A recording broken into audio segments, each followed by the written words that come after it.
क्या आपने कभी ऐसी बारात देखी है जो शमशान की तरफ जा रही हो? एक तरफ प्रेमी की जलती चिता और दूसरी तरफ महबूबा की सजती डोली। पिता की झूठी शान ने दो प्यार करने वालों को मौत के ऐसे मोड़ पर लाकर खड़ा किया जहां सिंदूर की जगह राख ने ले ली। आखिर क्यों एक पिता ने अपनी ही बेटी को चिता की आग में कूदने पर मजबूर कर दिया? देखिए एक ऐसी कहानी जो समाज के पत्थर दिल होने की गवाही देती है। अंतिम संस्कार की बारात। नीम के पुराने पेड़ के नीचे खड़ा राघव बार बार अपनी कलाई पर बंधी पुरानी घड़ी देख रहा था। सूरज ढलने को था और आसमान में छाई लालिमा उसके मन में उठ रहे डर और गहरा कर रही थी। तभी पायल की छन छन सुनाई दी। मीरा दौड़ती हुई आई। उसकी सांसें फूल रही थी और चेहरा पसीने से भीगा हुआ था।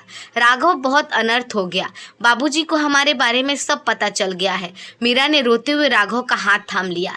राघव के पैरों तले जमीन खिसक गई। उसे पता था कि मीरा के पिता ठाकुर विक्रम सिंह गांव के वो शख्स थे जिनकी मर्जी के बिना पत्ता भी नहीं हिलता था और अपनी झूठी शान के लिए वो किसी की जान लेने तो मामूली बात समझते थे। राघव ने उसे ढांढस बंधाते हुए कहा, मीरा तुम डरो मत, मैं आज ही अपने बाबूजी को लेकर तुम्हारे घर आऊंगा। मैं उनसे हाथ जोड़कर तुम्हें मांग लूंगा। मीरा ने फीकी मुस्कान के साथ अपना सर झटका। उसे पता था कि यह नामुमकिन था। एक मामूली किसान का बेटा और एक रसूखदार ठाकुर की बेटी, यह फैसला इतना बड़ा था कि इसे सिर्फ खून से ही भरा जा सकता था। वह अभी कुछ बोल नहीं पाई। तभी पीछे से एक कड़कड़ाती आवाज आई, तो यहाँ गुलछड़े उड़ाए जा रहे हैं। वह मीरा का भाई शक्ति था। उसके हाथ में चमचमाता हुआ गंडासा था। राघव को कुछ समझने का मौका मिलता उससे पहले ही शक्ति के आदमियों ने उसे घेर लिया। मीरा चीखती रही, भाई साहब इसे छोड़ दो, इसकी कोई गलती नहीं है। लेकिन शक्ति ने एक न सुनी। उसने राघव को लहूलुहान होने तक पिटवाया और मीरा को घसीटते हुए हवेली की तरफ ले गया। हवेली के आंगन में कदम रखते ही सन्नाटा पसर गया। ठाकुर विक्रम सिंह अपनी आराम कुर्सी पर बैठे हुक्का गुड़गुड़ा रहे थे। जैसे ही उन्होंने मीरा के बिखरे बालों और रोती हुई आंखों को देखा, उनकी आंखों में चिंगारी उतर आई। शक्ति ने गरजना शुरू किया, बाबूजी इस कुलक्षणी ने हमारी पगड़ी उछाल दी है। इस दो कौड़ी के इंसान के साथ रात के अंधेरे में मिल रही थी। ठाकुर धीरे से उठे, अपनी मूंछों पर ताव दिया और मीरा के पास जाकर खड़े हो गए। मीरा कांप रही थी। ठाकुर ने अपनी भरी हुई आवाज में कहा, आज से तू इस घर की बेटी नहीं, सिर्फ एक अमानत है जिसे मुझे कल ही ठिकाने लगाना है। कल सुबह तेरी सगाई पड़ोस के गांव के जमींदार के बेटे से होगी और अगले ही हफ्ते डोली उठेगी। मीरा चिल्लाई, बाबूजी आप मेरा सौदा कर सकते हैं, पर मेरा मन तो राघव को हो चुका है। थप्पड़ की गूंज पूरे आंगन में सुनाई दी। मीरा जमीन पर गिर पड़ी। ठाकुर ने हुक्म दिया, इसे काल कोठरी में बंद कर दो जब तक इसकी शादी न हो जाए। इसे सूरज की रोशनी तक नसीब नहीं होनी चाहिए। उधर गांव की पगडंडी पर राघव अधमरी हालत में पड़ा था। उसके होठों से सिर्फ एक ही नाम निकल रहा था, मीरा। रात के साए गहरे हो रहे थे और हवेली में सगाई की झूठी खुशियों की तैयारी शुरू हो चुकी थी। किसी को नहीं पता था कि यह सगाई एक ऐसी बारात की नींव रख रही थी जिसका अंत गांव की शमशान घाट पर होने वाला था।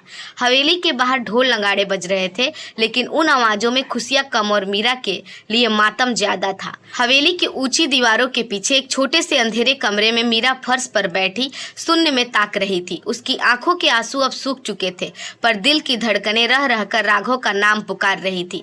उसे सजाने के लिए गांव की औरतें आई। उन्होंने उसे कीमती रेशमी जोड़ा पहनाया, गहनों से लाद दिया, लेकिन मीरा को ऐसा लग रहा था जैसे उसे बारात के लिए नहीं बल्कि बलि चढ़ाने के लिए तैयार किया जा रहा हो। उधर गांव के किनारे एक छोटी सी झोपड़ी में राघव होश में आ चुका था। उसके शरीर का कोना कोना दर्द से करा रहा था, पर उसकी आत्मा मीरा के पास पहुंचने के लिए तड़प रही थी। उसके पिता ने रोते हुए उसके माथे को पट्टी बांधी और कहा, बेटा मान जाओ, वो लोग राक्षस हैं, वो तुम्हें मार डालेंगे। हम गरीब लोग ठाकुर से नहीं जीत सकते। राघव की आंखों में एक अजीब सी चमक थी। उसने लड़खड़ाते हुए उठने की कोशिश की और भारी आवाज में बोला, बाबूजी मरना तो वैसे भी है, अगर मीरा के बिना जिया तो वो तो एक मौत ही होगी। कम से कम मरते वक्त उसे ये तो पता हो कि उसका राघव उसे छोड़कर भागा नहीं था। शाम ढलते ही जमींदार का बेटा अपनी गाड़ियों के काफिले के साथ हवेली पहुंचा। ठाकुर विक्रम सिंह ने अपनी मूंछों को ताव देते हुए उनका स्वागत किया। दिखावे की हंसी और ऊंची बातों के बीच सगाई की रस्म शुरू हुई। मीरा को जब महफिल में लाया गया तो उसकी नजरें पागलों की तरह भीड़ में किसी को ढूंढ रही थी।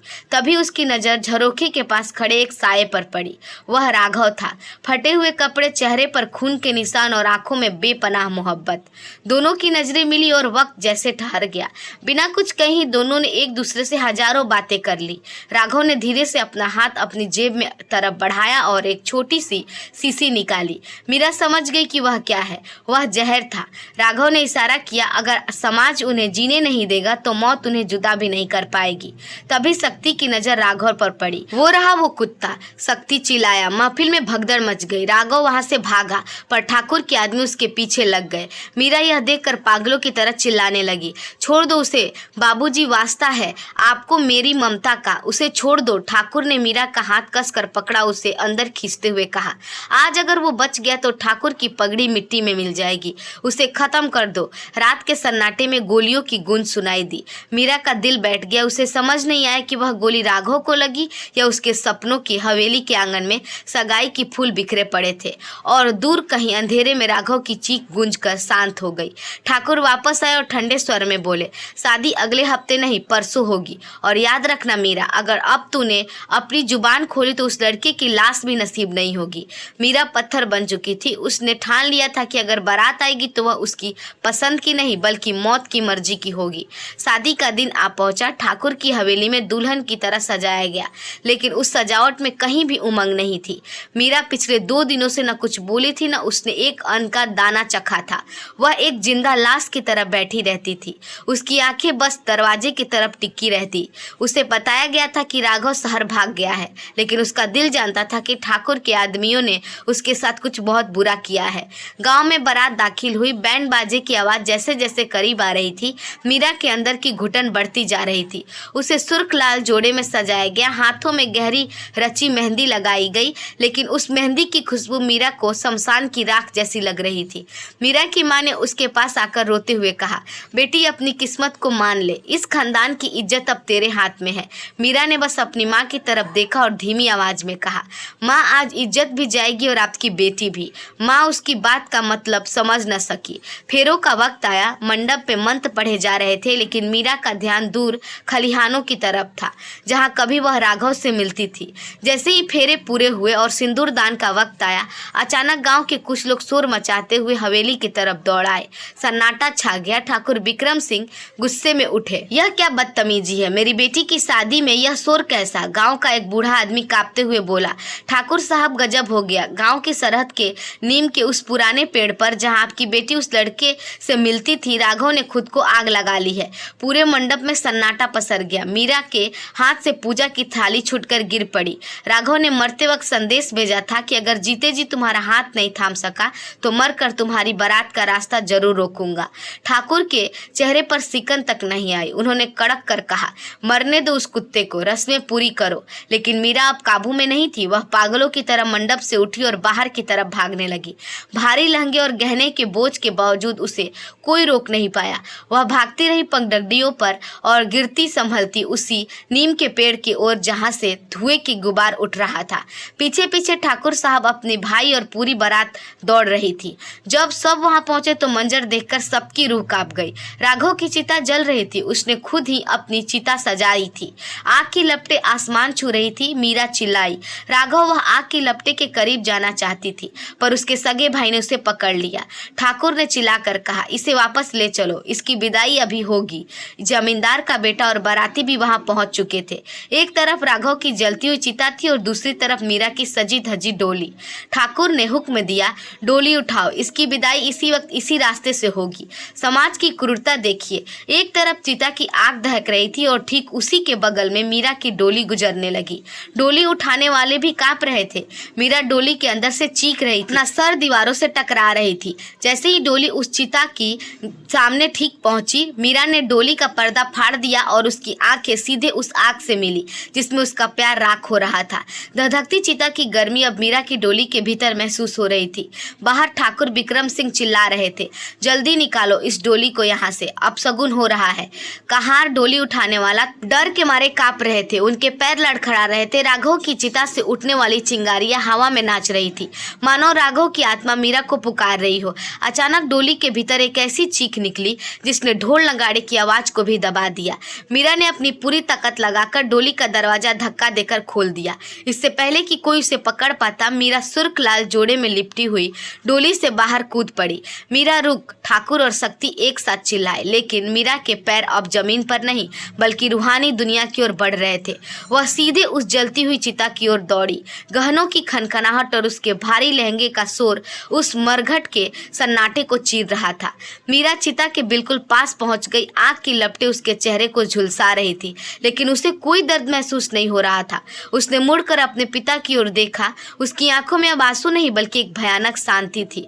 उसने ऊंची आवाज में कहा, बाबूजी, आपने कहा था ना कि आज मेरी विदाई होगी, तो देखिए आज आपकी बेटी की विदाई वैसी ही होगी जैसे आपने चाही थी।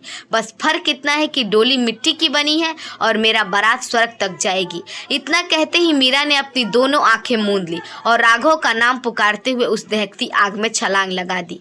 नहीं! ठाकुर विक्रम सिंह की बंदूक उनके हाथ से छूटकर गिर पड़ी। शक्ति और बाकी बाराती पत्थर की मूरत बन गए। आग की लपटें ने पल भर में मीरा के रेशमी लाल जोड़े को अपनी आगोश में ले लिया।